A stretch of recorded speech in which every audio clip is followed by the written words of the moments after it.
outra vez a multidão, Jesus disse: escutem todos e entendam. Não existe nada fora da pessoa que, entrando nela, possa contaminá-la. Mas o que sai da pessoa é o que a contamina. Palavra de Cristo.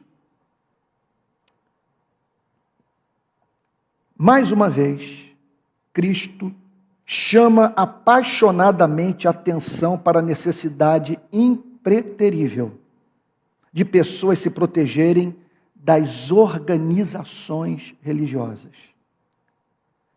Ele deixa de lado os escribas e fariseus e convoca o povo para ouvi-lo. Então, chamamos pessoas para dentro da igreja. Eu faço desde os meus 20 anos. Sempre julguei que quando a igreja é o que deveria ser, provamos de um pedaço do céu na terra, por vivenciar uma série de situações, como ouvir uma pregação que faz sentido, ter a compreensão das Escrituras aprofundada na dinâmica da comunidade da fé, exercitar os dons espirituais, servir a sociedade como membro do corpo de Cristo, proclamar o reino de Cristo, amar e ser amado, ter interlocução com os companheiros de peregrinação espiritual. Essas são algumas das inumeráveis bênçãos que advêm do relacionamento vivo, real, autêntico com a Igreja de Cristo. Contudo, não há lugar santo neste planeta no qual não haja contrariedades e tentações. A vida dentro das instituições religiosas tem seduções que lhes são próprias. Igrejas podem criar a pior espécie de ser humano, o lobo em pele de ovelha, que carrega perversidade oculta pela capa da religião. Quando Jesus fala em lobo vestido de ovelha, está falando sobre a maldade do religioso, que com aparência de santo, carrega no coração intento maligno.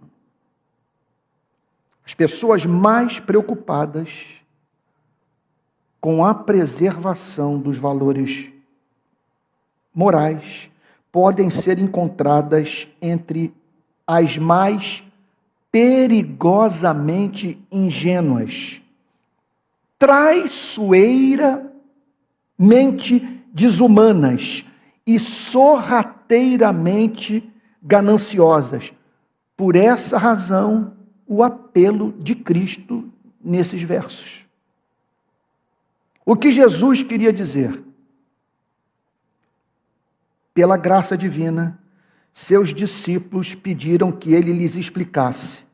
Quando entrou em casa, diz o texto inspirado, deixando a multidão, os seus discípulos o interrogaram acerca da parábola.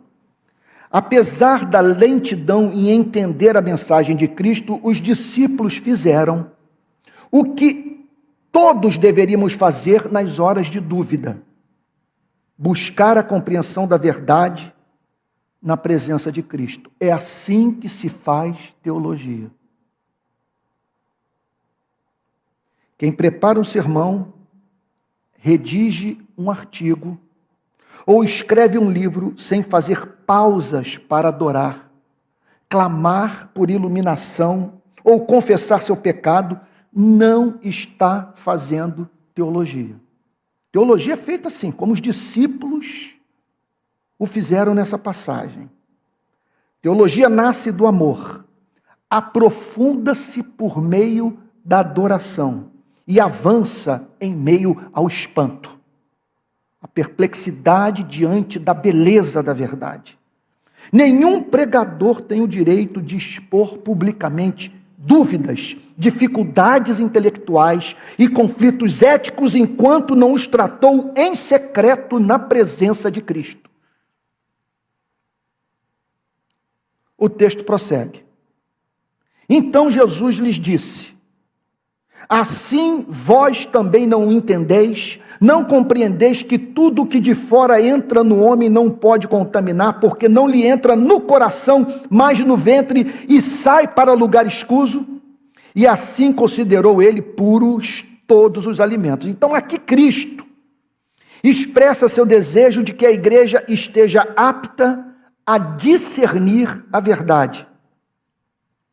Sobre esses temas, ela não pode ser infantil, é o que Jesus declara.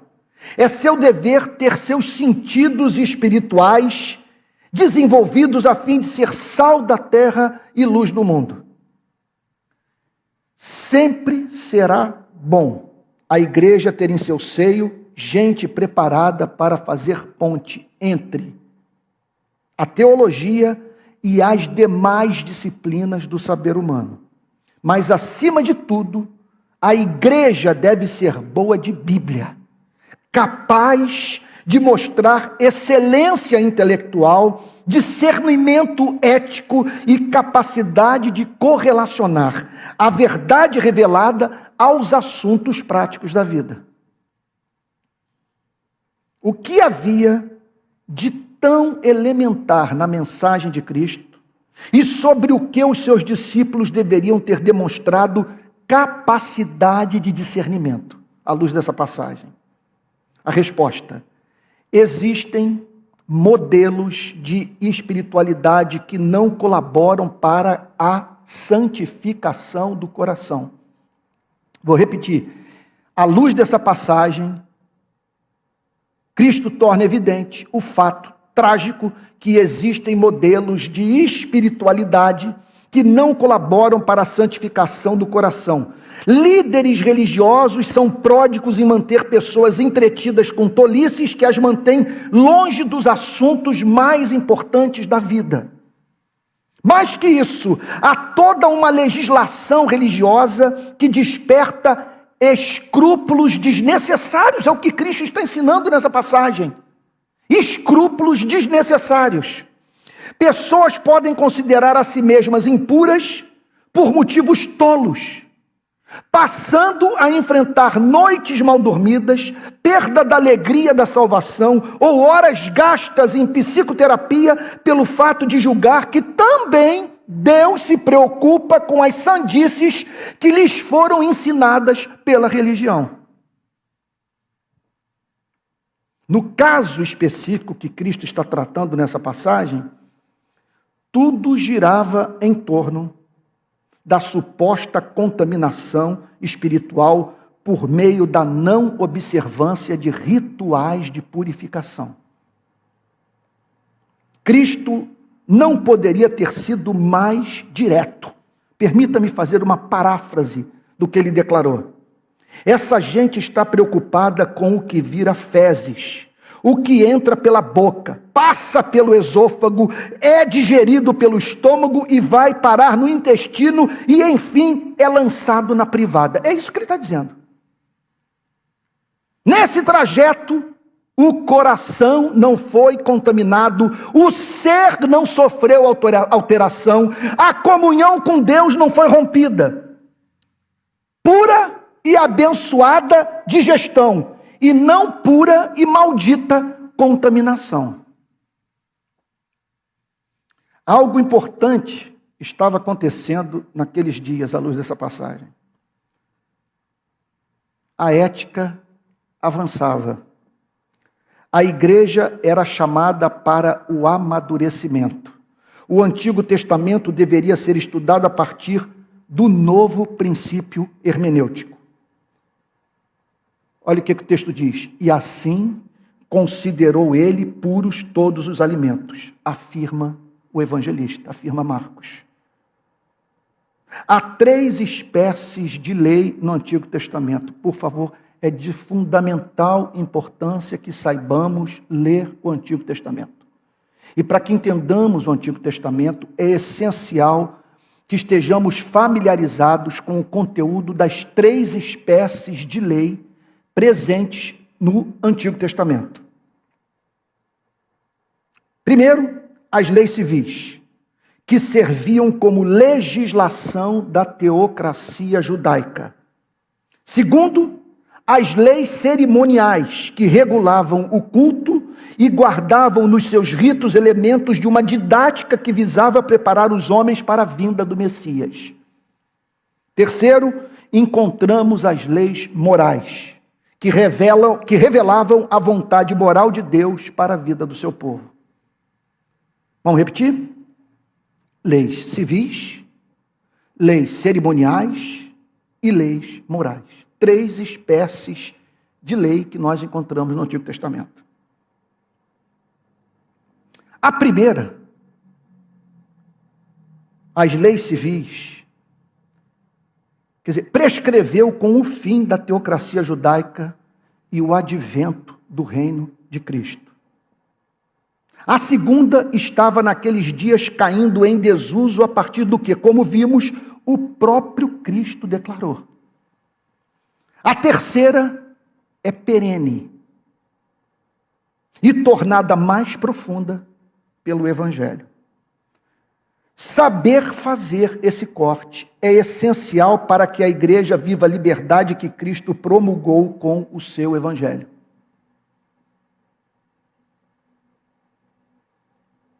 Vocês estão entendendo o que eu estou falando? O que eu estou dizendo é o seguinte, que parte do Antigo Testamento não tem mais aplicabilidade nenhuma nas nossas vidas. São textos que têm o que nos ensinar,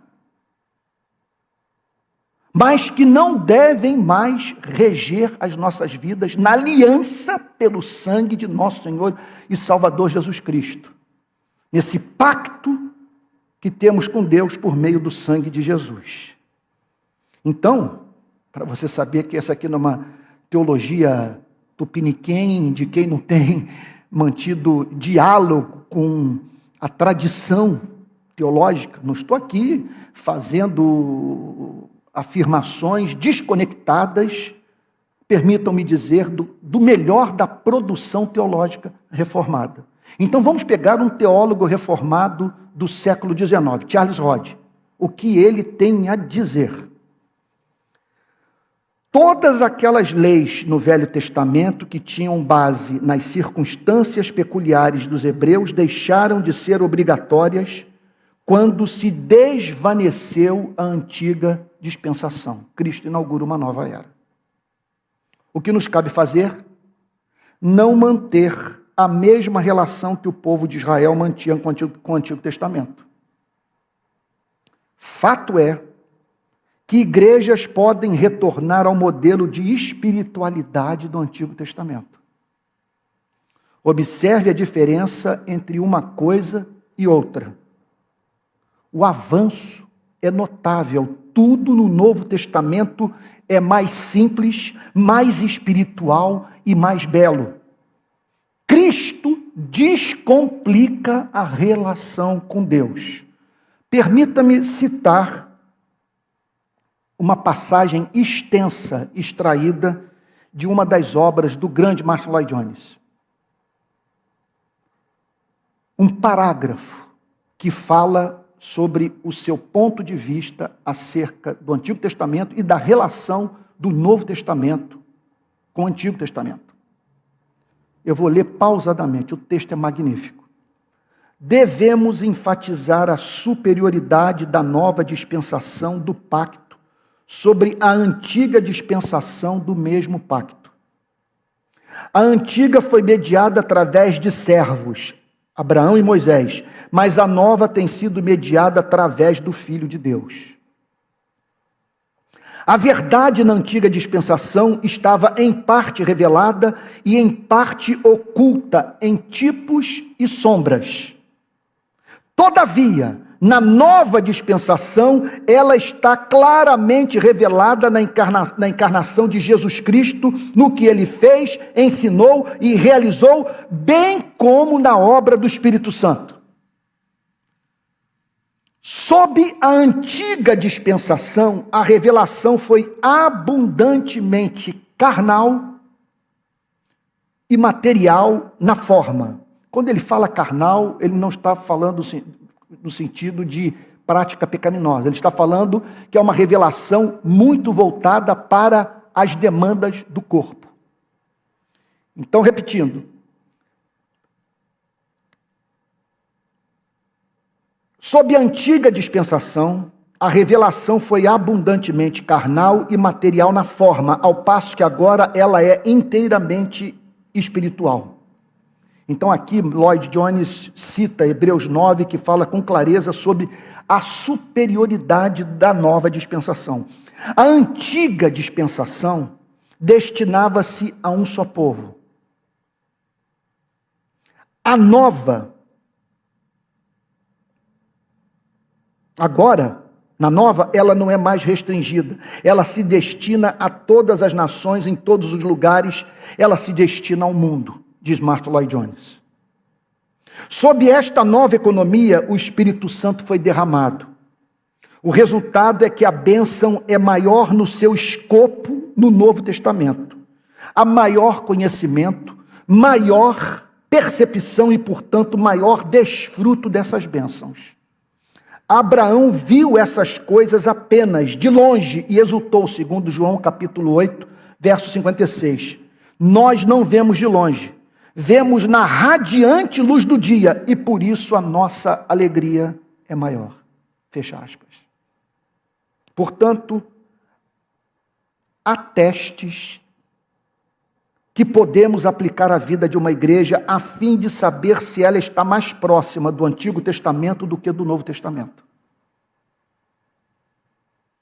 Gente, isso é de uma seriedade brutal. Há testes que podemos aplicar à vida de uma igreja a fim de saber se ela está mais próxima do Antigo Testamento do que do Novo Testamento. Devemos perguntar: essa igreja sabe que Deus não tem dois povos, mas apenas um, composto por judeus e gentios reconciliados com Deus por meio de Cristo?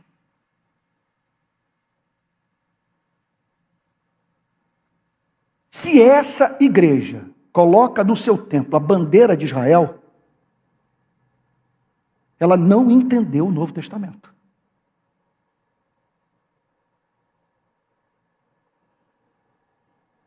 Essa igreja percebe-se como católica, isto é, universal, não circunscrita a um único povo ou denominação. Mais uma pergunta. Sua liturgia é simples? Essa é a grande diferença. Olhe para a espiritualidade do Antigo Testamento, com aqueles dias, com aqueles tipos e sombras, com aqueles rituais de purificação. Olhe para o Novo Testamento, para a mesa do Senhor, para o pão e para o vinho, tudo é mais simples no Novo Testamento.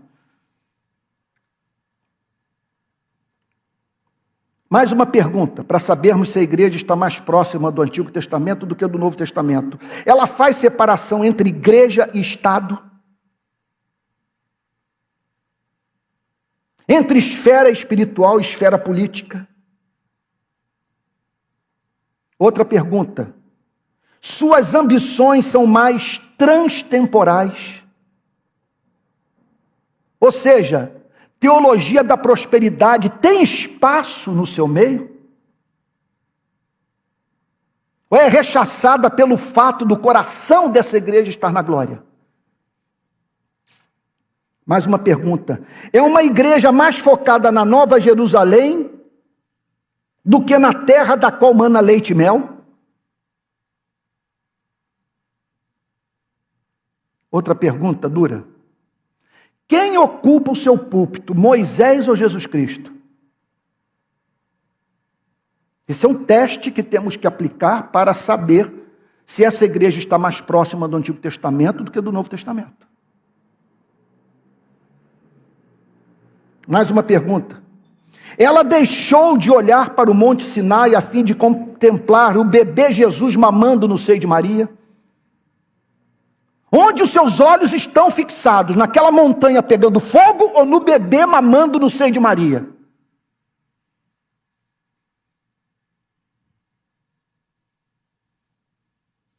Todo o cerimonialismo judaico foi substituído pelo batismo e pela ceia do Senhor? Irmãos, o coração é central na religião de Cristo. É o que diz essa passagem. Olha o que Jesus declara. O que sai do homem, isso é o que o contamina. Porque de dentro do coração dos homens é que procedem os maus desígnios. A prostituição, os furtos, os homicídios, os adultérios, a avareza, as malícias, o dolo, a lascívia, a inveja, a blasfêmia, a soberba, a loucura. Ora, todos esses males vêm de dentro e contaminam o homem. Veja, a ideia de contaminação é bíblica. Essa é a condição do homem pecador perante Deus. Ele é indigno de estar na presença do Criador Santo em razão de ser quem é e, consequentemente, fazer o que faz. O que dele sai é fruto do que ele é por dentro. A antropologia bíblica tem como fundamento, certamente, a dignidade e a pecaminosidade do homem. É impressionante como que a antropologia bíblica exalta e humilha o homem ao mesmo tempo. A grandeza e a miséria no homem. O que havia de grandioso em sua vida o tornou miserável após a contaminação pelo pecado. Por ter sido criado à imagem de Deus, ele poderia ter dado um curso não pecaminoso aos seus instintos. Afinal, tinha o Criador como referência e não animais irracionais. A humanidade poderia ter seguido o amor e não as paixões do coração. Sua iniquidade não pode se comparar aos atos de selvageria dos bichos. O que ele faz tem efeitos devastadores. Seu comportamento é consciente, responsável e capaz de causar grandes desgraças. A sua culpa, portanto, é imensa. É razoável? Essa é uma pergunta muito importante. É razoável que cobranças tão elevadas sejam feitas ao ego? Se queremos, em nome de uma suposta preservação da sanidade psíquica dos seres humanos, evitar o peso de uma passagem como a que nós estamos estudando nesses últimos dias, como essa, temos dois caminhos a seguir. Primeiro, diminuir o conceito bíblico sobre o valor da pessoa humana. Segundo, minimizar a gravidade do pecado. Deixa eu explicar o ponto. Tudo o que Cristo está dizendo parte de dois pressupostos. Ele lida com os homens como seres responsáveis e os leva a sério. Não se trata da conversa que temos com o nosso cachorro. Ele também demonstra horror pelo que fazemos uns com os outros e considera esses pecados atos de rebelião cósmica.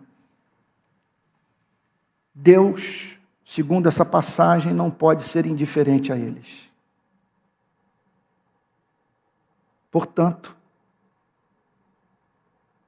não queira se aproximar de Deus sem buscar purificação.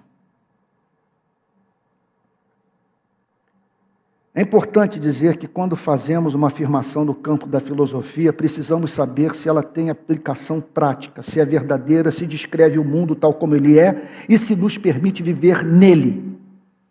Essa é uma pergunta que temos que fazer a todo o sistema filosófico. Podemos levá-lo até o fim? As suas conclusões práticas? É factível viver nessa visão de mundo? ela passa pelo teste da vida. Em outras palavras, é possível manter a visão de mundo do filósofo que você está estudando quando sai do seu quarto, larga o livro que estava lendo e vai às ruas, vê estampado na banca de jornal a notícia de uma chacina na sua cidade, lê a manchete sobre o político que desviou milhões de verbas públicas destinadas ao hospital, conversa com o jornaleiro, dá bom dia para o padeiro e cumprimenta o seu vizinho.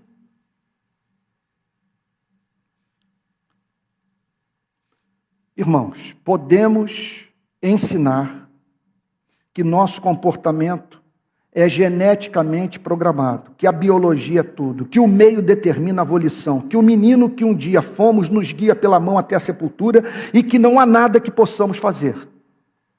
O problema é o que fazer com essa antropologia quando nos apaixonamos, nas horas em que nos vemos no seio de uma favela correndo risco de vida por termos abraçado uma causa que nos comoveu, no momento que temos dentro de casa o filho que voltou do CTI.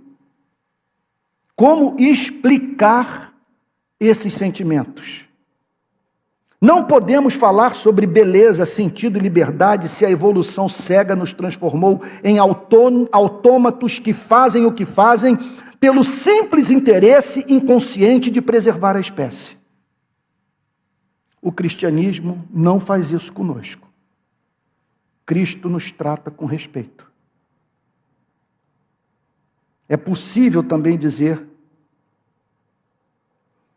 que os valores morais são ilusórios, que a ética é jogo de poder, que o domínio dos instintos causa graves danos à psique humana, que as injustiças sociais são a única causa das altas taxas de criminalidade. Tudo isso pode ser falado.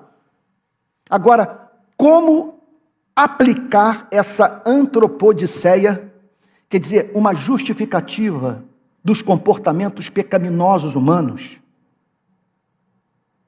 Isto é, essa justificativa das nossas iniquidades, quando pensamos na Segunda Guerra Mundial, no nazismo, na Guerra do Vietnã, na fome, na dilapidação dos recursos naturais, na matança de animais, no tráfico de órgãos humanos ou na exploração sexual infantil. Sei que o argumento que acabei de usar é pesado, surrado e óbvio, mas como não insistir nele ao testemunharmos o mesmo professor universitário que ensinou relativismo ético dentro de sala de aula, participar de um programa de televisão a fim de condenar algo como a militarização da polícia? É um contrassenso. O cristianismo sustenta duas verdades aterradoras, capazes de levar os seres humanos à agonia de consciência, mas são justamente as únicas que oferecem fundamento para o que há de bom nos ideais da modernidade, a jurisprudência e a defesa dos direitos humanos. A vida humana tem valor. O pecado tem valor. Os seres humanos são preciosos, o pecado tem preço. Destruir o homem é mal, combater o pecado é bom.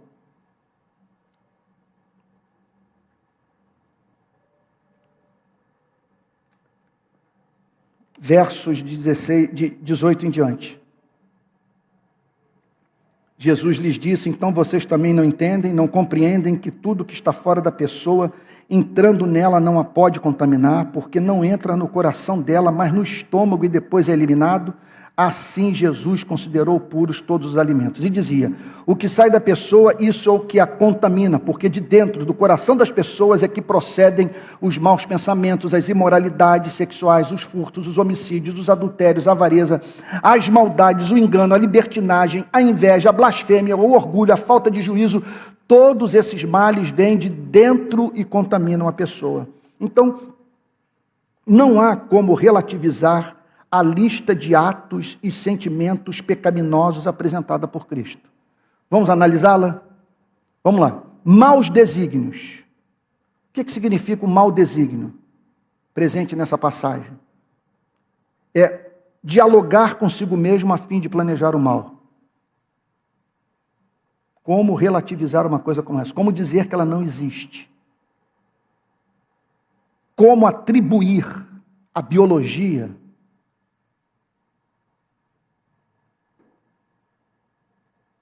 a maquinação do mal, a ponto de justificar o que planeja a destruição do que foi feito à imagem e semelhança de Deus. Prostituição é outra palavra usada por Cristo. Usar sexualmente alguém em desconsideração à sua dignidade.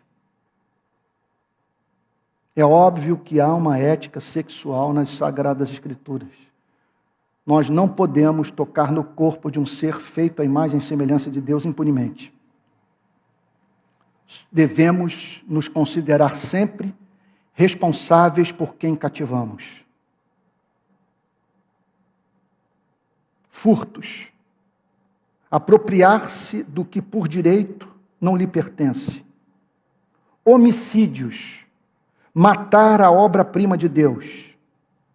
Eleve ao infinito o crime contra uma obra de arte e você terá uma ideia do que significa, aos olhos de Deus, matar um ser humano.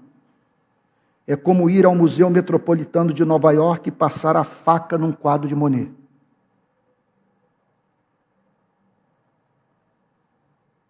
Aos olhos do homem, aos olhos de Deus,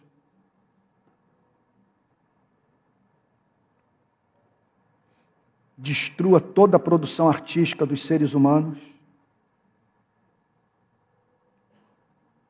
e você não poderá comparar tamanha maldade, a maldade de você destruir o ser que mais contém do ser de Deus nesse planeta. Não há nada no planeta Terra que mais revele o ser e os atributos de Deus do que o homem e a mulher.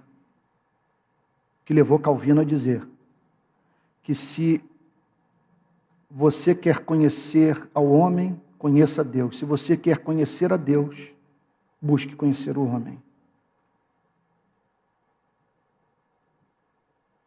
Em seguida ele fala sobre adultério. Levar para a cama alguém que tem aliança de amor com outro. Avareza, amar mais o dinheiro que ao despossuído.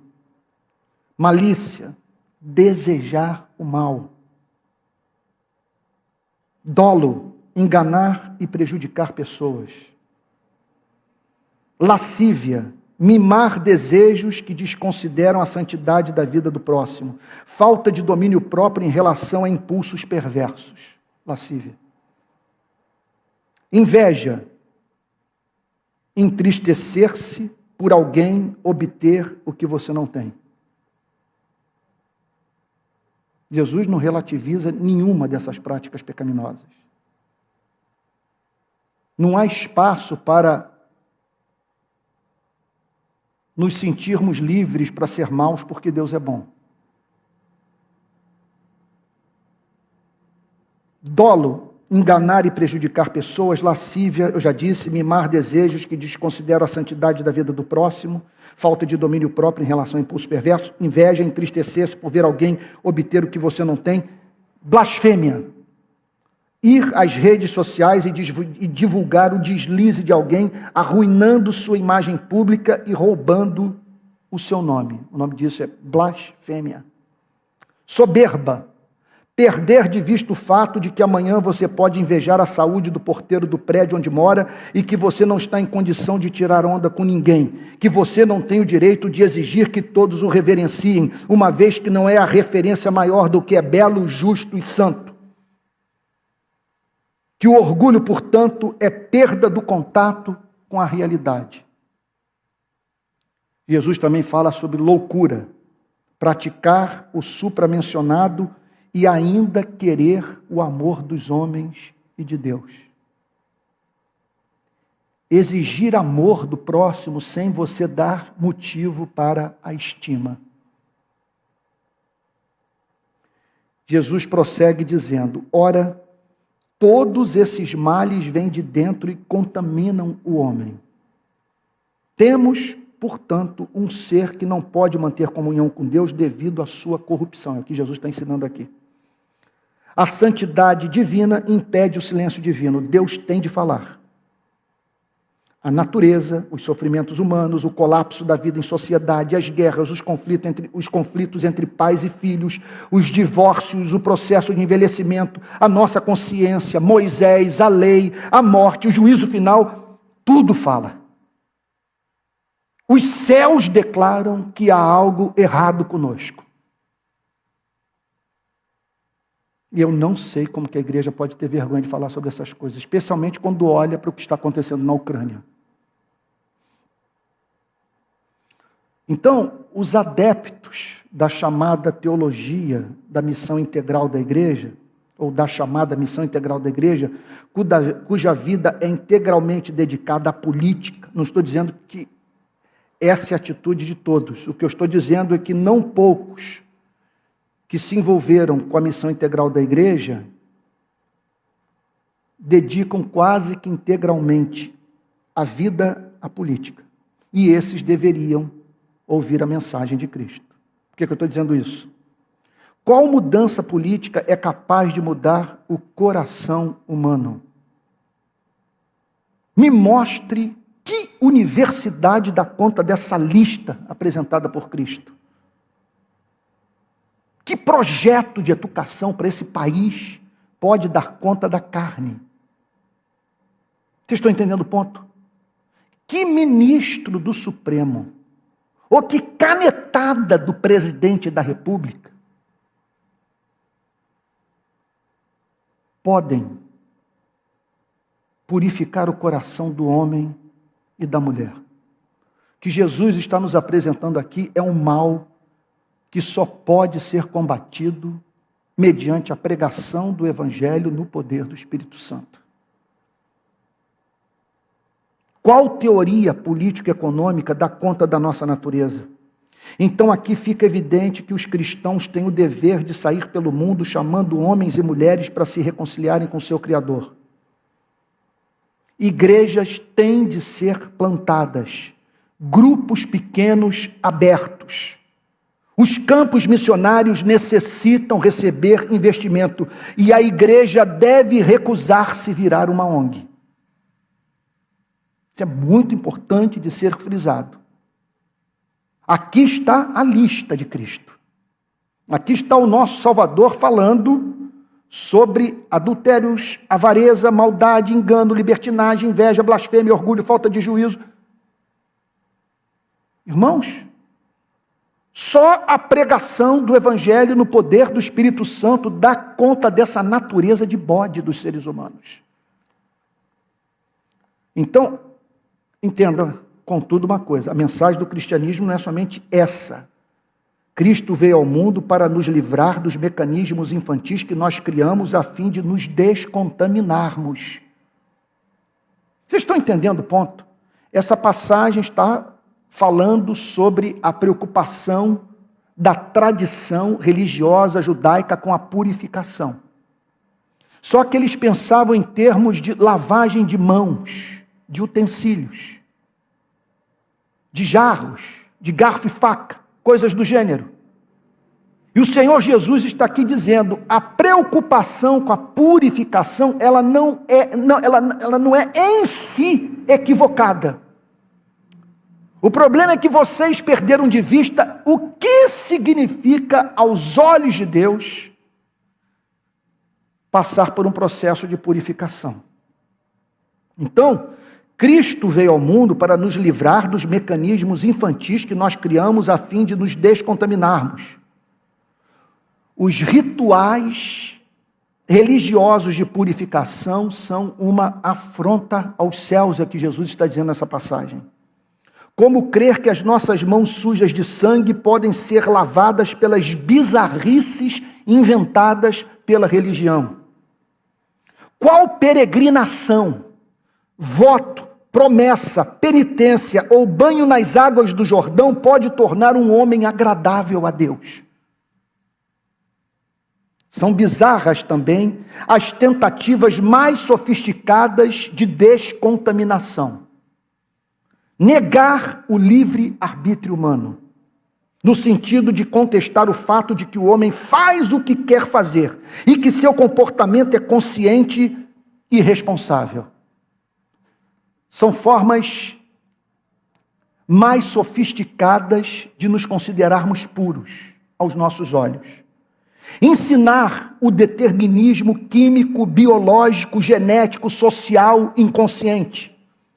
Dizer que o homem primeiro nasce e depois se define, isto é, ele se define como quer em desconsideração completa a qualquer norma e a sua própria natureza.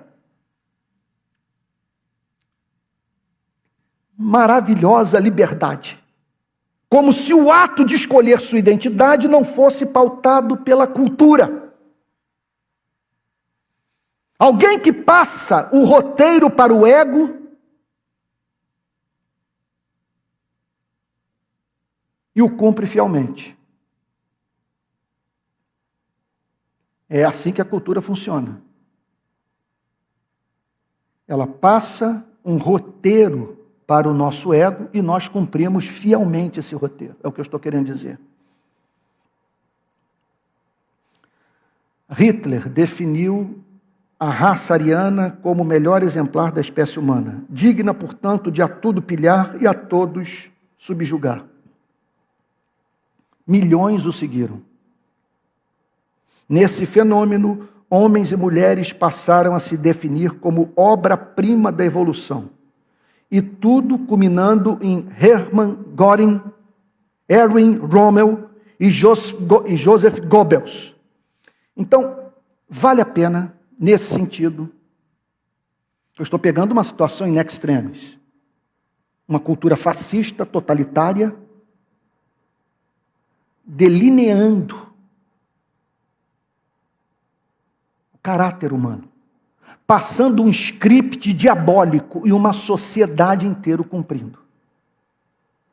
Então, sobre essa relação da cultura com a formação da nossa identidade, vale a pena prestarmos atenção no que Tim Keller tem a dizer num dos seus livros sobre essa relação entre cultura e formação da nossa identidade. Como que é ilusória essa ideia de que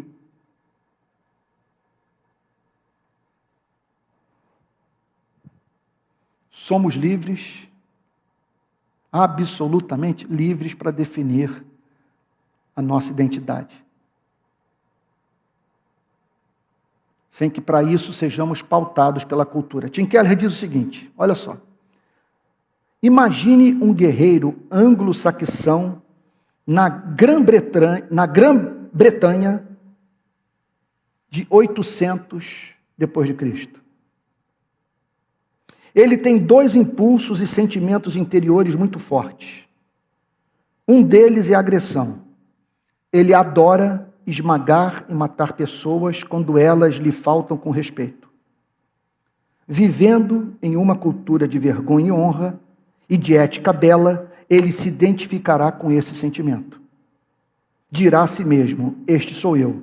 É assim que sou, vou expressar isso. Uma cultura que celebra a violência. E ele não vê nenhum problema em dar vazão ao seu desejo bélico. O outro sentimento que ele tem, então aqui está Tim Keller pensando num cidadão na Grã-Bretanha, no século IX, depois de Cristo, com esses dois impulsos. Um impulso é o impulso da violência, legitimado pela cultura. Qual é o outro impulso?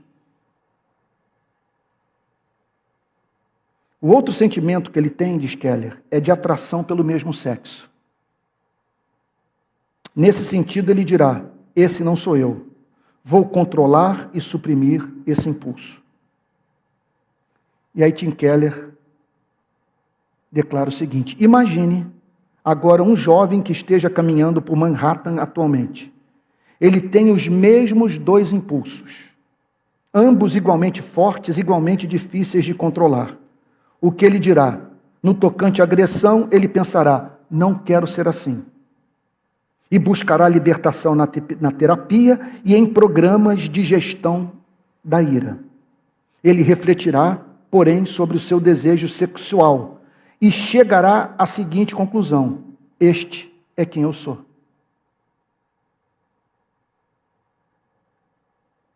Então, há um caminho para a nossa purificação. Vocês estão entendendo a linha de pensamento? Jesus admite o fato da contaminação, sem moralismo. Ele está lidando com uma cultura religiosa preocupada com purificação. Só que com um conceito bizarro sobre o que torna o homem descontaminado perante Deus. Jesus declara, portanto, que existem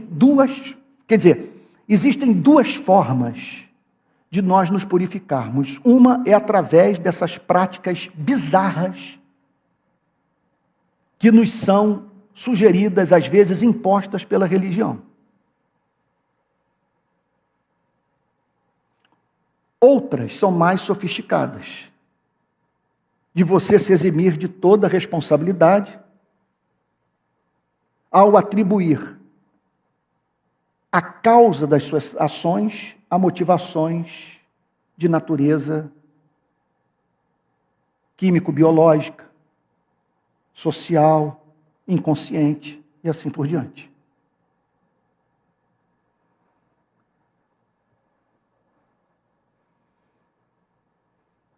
E é fato que a cultura muda e aquilo que é legitimado numa geração é deslegitimizado por uma outra geração. O que era visto como pecaminoso passa a ser visto como virtude, o que era visto como virtude passa a ser visto como hediondo. Bom, há um caminho para a nossa purificação que foi aberto pelo próprio Cristo, nosso Salvador da religião e da irreligião. O Evangelho declara que um da nossa espécie não se contaminou.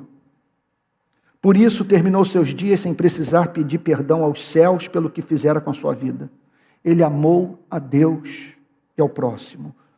Um de nós cumpriu a lei. As Escrituras o chamam de nosso representante. Ele obedeceu em nosso lugar e, mais que isso, foi morto pelos contaminados. Supremo ato de contaminação, matar o autor da vida, torturar o melhor de nós. Não conseguir viver com o santo.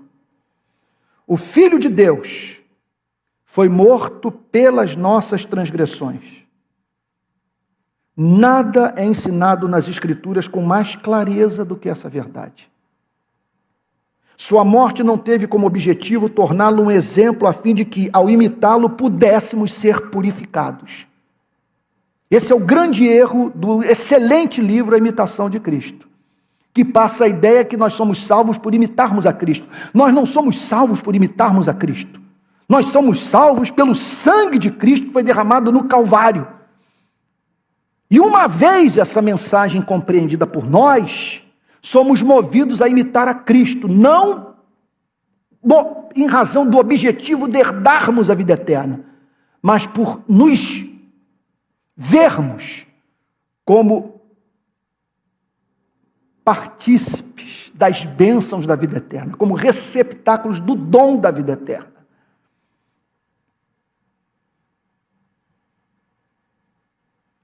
A morte de Cristo foi sacrificial, substitutiva, vicária. O preço foi pago.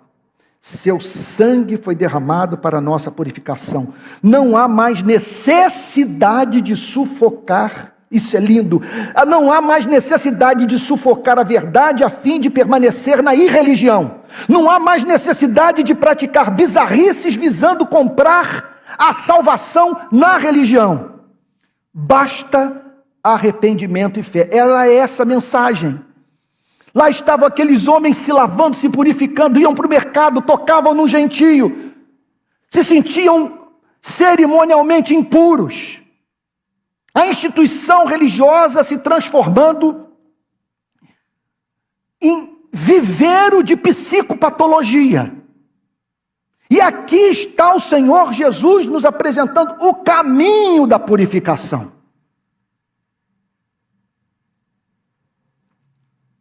é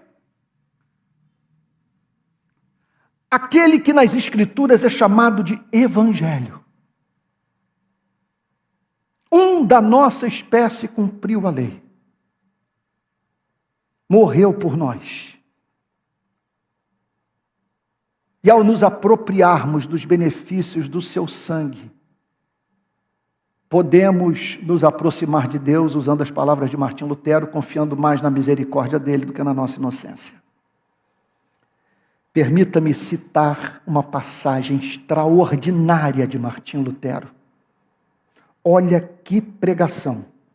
Ele falando sobre a sua experiência no monastério e as tentativas dos monges de tentarem obter purificação pelas obras, por essas práticas bizarras, prescritas pelas instituições religiosas. Diz Lutero, abre aspas, quando eu era monge, esforçava-me com a máxima diligência em viver segundo a prescrição da regra monástica. Costumava confessar e enumerar os meus pecados, sempre, porém, com a contrição precedente, e repetia muitas vezes a confissão e cumpria zelosamente a penitência a mim infligida. E, contudo, minha consciência nunca podia alcançar certeza, mas sempre duvidava e dizia, isso não fizeste corretamente, não foste suficiente contrito, isso deixaste fora enquanto confessavas, etc. Quanto mais, portanto, tentava curar a minha incerta, fraca e aflita consciência com tradições humanas, tanto mais a tornava incerta, fraca e perturbada. E desse modo, diz Lutero, observando as tradições humanas, transgredia-as ainda mais. E indo no encalço da justiça da ordem monástica, nunca pude apreendê-la. Pois é impossível, diz Paulo, tranquilizar a consciência com as obras da lei, muito menos com as tradições humanas, sem a promessa e o Evangelho de Cristo. Aqueles que, por conseguinte, desejam ser justificados e vivificados pela lei, retrocedem mais longe na justiça e na vida do que os publicanos, os pecadores e as meretrizes. Os publicanos, os pecadores e as meretrizes não podem apoiar-se na confiança de suas obras, porque são de tal natureza que não podem confiar nelas para alcançar a graça e a remissão dos pecados por causa delas. Por outro lado, os presunçosos da justiça própria, abstendo-se externamente dos pecados e vivendo na aparência irrepreensível e piedosamente, não podem estar isentos da suposição de autoconfiança e justiça própria com o que a fé em Cristo não pode coexistir. São, por isso, mais infelizes do que os publicanos e as meretrizes, porque não oferecem suas obras a um Deus irado, a fim de que lhes dê, por causa delas, a vida eterna, como fazem os presunçosos da justiça própria. Pois eles não têm boas obras a oferecer, mas pedem que lhes sejam perdoados seus pecados por causa de Cristo. Coisa linda. O que fazer a partir da purificação em Cristo? Primeiro, apropriar-se dela diariamente. A graça que pela fé nos justifica não remove por completo o pecado nesta presente vida. Mas ninguém precisa viver novamente em mentira, práticas compensatórias e culpa. Basta olhar para aquele sacrifício. Fim das racionalizações. Fim da dificuldade de ouvir críticas. O reto juiz do universo o tornou justo e amável. Segundo, é nosso dever cultivar o coração. Ele é central. Não basta lidarmos com exterioridades, é o que essa passagem nos ensina. A santificação tem de ser de dentro para fora. A vida cristã tem de ser vista como inevitável. Martin Lloyd Jones chama de senso de inevitabilidade. Você olha para a vida cristã e diz, sendo eu quem sou, e tendo Cristo feito o que fez por mim, eu não tenho alternativa, senão viver o cristianismo. A sujeição a Cristo tem de ser espontânea. O que nos cabe fazer? Praticar o exato oposto do que foi prescrito pelos escribas e fariseus, que lidavam com exterioridades e não com a pureza do coração.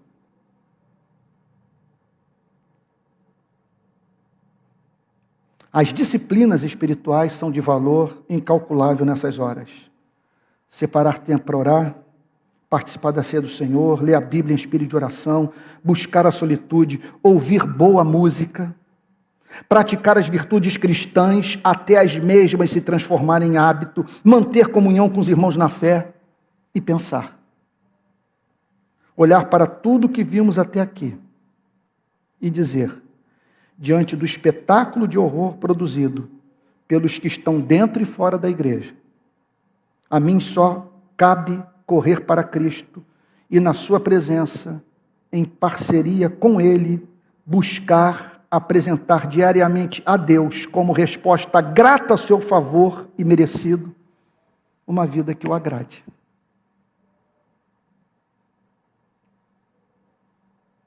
É isso.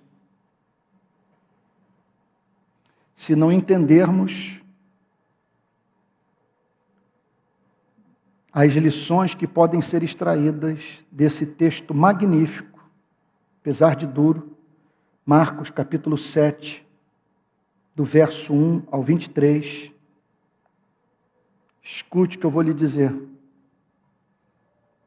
Agora eu falo, o que eu falo, eu declaro a partir da minha experiência de 40 anos de relação com as instituições religiosas. Se você não entender as críticas que Cristo faz nessa passagem ao funcionamento das instituições religiosas ou aquilo que elas podem vir a se tornar, a instituição vai se voltar contra você, vai assassinar sua alma, vai transformá-la num monstro. Duas coisas me apavoram quando eu olho para a história do cristianismo. A primeira, que os maiores inimigos da fé cristã sempre foram os de dentro. E que Jesus foi morto por religiosos que traziam nas mãos o Antigo Testamento.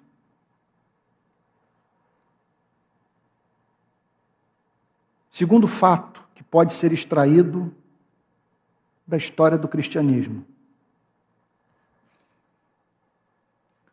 Toda instituição tem a tendência de, no decorrer do tempo, de se transformar no seu oposto.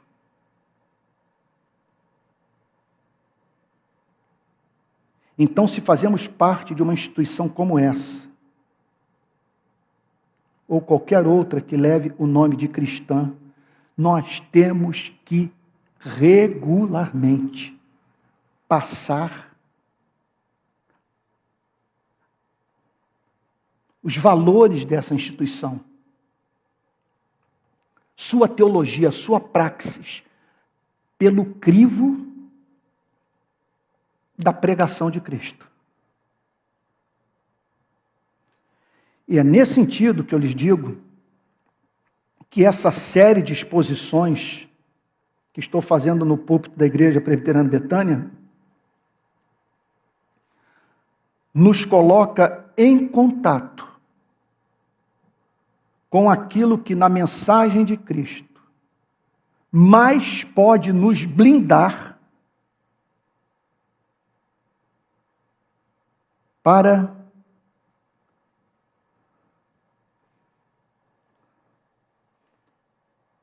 os efeitos, vamos assim dizer, corruptores do relacionamento com as instituições religiosas. Porque é observando os conflitos de Cristo com as instituições religiosas do seu tempo que tomamos consciência daquilo em que a instituição pode se transformar, ou no que o império das trevas pode fazer com elas. Vocês estão todos familiarizados com o conceito neotestamentário de sinagoga de Satanás, de igreja que se transformou em sucursal do inferno. Mas no contato com o Evangelho de Cristo,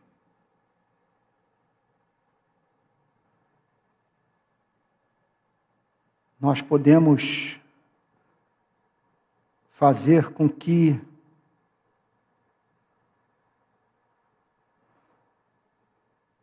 a instituição, apesar das suas imperfeições,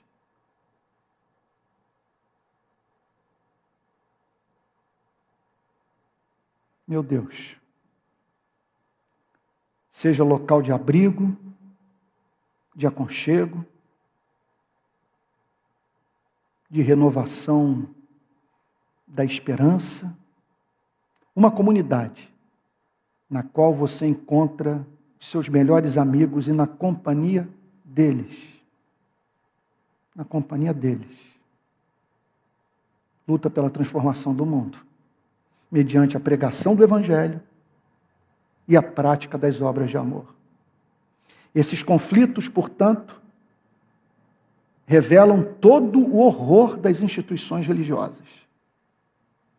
Repito, as mesmas que mataram a Cristo.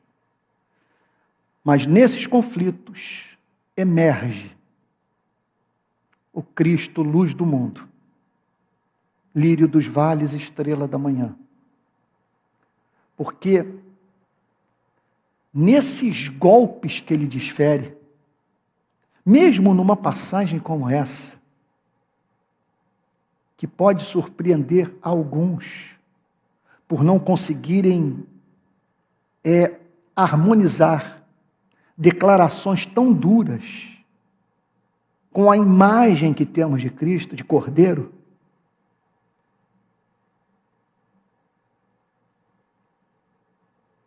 mas é no contato com esses textos, com o que o Senhor Jesus disse para essas lideranças religiosas, que nós conhecemos o Evangelho. E aí,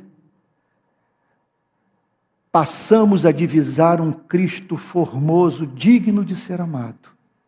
E sob o impacto da sua mensagem, não há mais problema em estarmos juntos.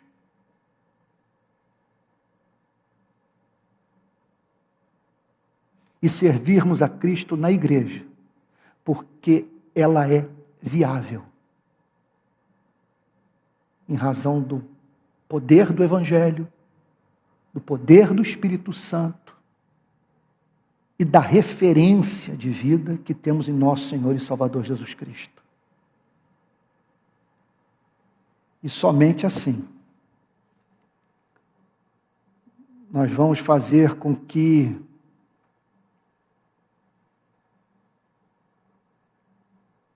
nossos filhos entendam o significado de quão amáveis são os teus tabernáculos, Senhor dos Exércitos. Como é bom congregar com teu povo e o adorar na beleza da sua santidade, na companhia dos redimidos. Isso é possível. Por isso, eu repito, mergulhe nesses textos que falam sobre os conflitos de Cristo com as instituições religiosas do seu tempo. Que ali nós vamos conhecer o Evangelho e, repito, não permitir que a instituição nos adoeça. E eu fico feliz porque a Igreja Presbiteriana Betânia está me dando toda a liberdade de levar a cabo essa série. Temos ainda vários encontros pela frente, e nos quais vamos examinar esses textos. Alguns dos quais pesados, mas transformadores e reveladores. Nesse zelo de Cristo, esse Cristo que pega o azorrague,